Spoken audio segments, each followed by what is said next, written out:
પડે કે આ ડાયવર્ઝન અને પુલ તૂટવાથી પબ્લિકને કેટલી મોટી મુસીબત પડે છે। દોઢ વર્ષ થઈ ગયું છતાં આ પુલ માટે કોઈ કાર્યવાહી કરવામાં નહીં આવી અને જ્યારે એકદમ પાણી છૂટ્યું, નદી વરસાદ વધારે પડ્યો અને પાણી છૂટવાથી પાયા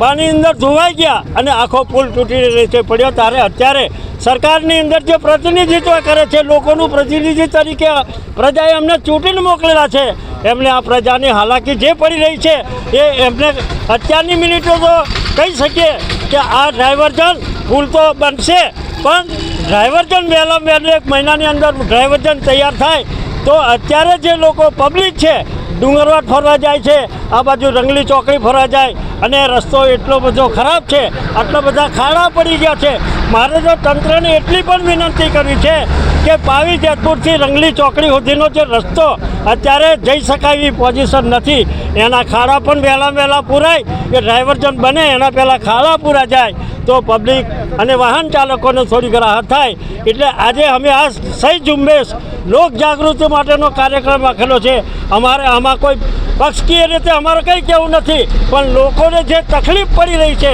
એ તકલીફની જાણકારી લોકો સુધી પહોંચે એટલા માટે આજે આ વનકુટીનો પ્રોગ્રામ અમે રાખવામાં આવ્યો છે અને 6મી તારીખે આ તમામ સહી ઝુંબેશવાળા કાગળો સાથે આદરણીય કલેક્ટર સાહેબને, માન્ય કલેક્ટર સાહેબને અમે આવેદનપત્ર આપવાના છે। એ આવેદનપત્રની અંદર આ સહી ઝુંબેશના કાગળો પણ અમે સામેલ કરવાના છે। અમારી લાગણી એકલી જ છે કે આ જે પુલ માટેની દરખાસ્ત અત્યારે વોટ્સએપ પર ફરતું થઈ ગયું છે કે આટલા કરોડ મંજૂર થઈ ગયા, ફલોનું થઈ ગયું, ઢીકનું થઈ ગયું, તો દરખાસ્ત ગઈ છે, એને વહેલામાં વહેલી તકે આ પુલ બની જાય એ પ્રમાણેની કાર્યવાહી કરે અને ડાયવર્ઝન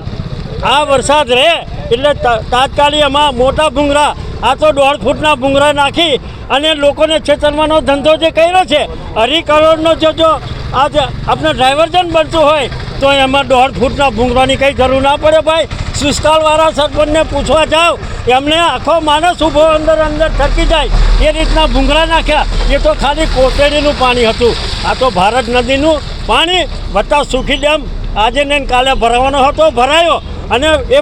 એ ડેમ છોડવામાં આવ્યો એટલે પાણીનો પ્રવાહ વધુ થવાથી પુલ આખો નીચે તૂટી પડ્યો છે। એટલે મારે સરકારશ્રીને અને સરકારની અંદર પ્રતિનિધિત્વ કરતા તમામ ભાઈઓને વિનંતી છે કે વહેલામાં વહેલું ડાયવર્ઝનનું કામ પહેલું પૂરું કરો અને પછી પુલ વહેલામાં વહેલી તકે બને એવી અમારી સૌની લાગણી છે।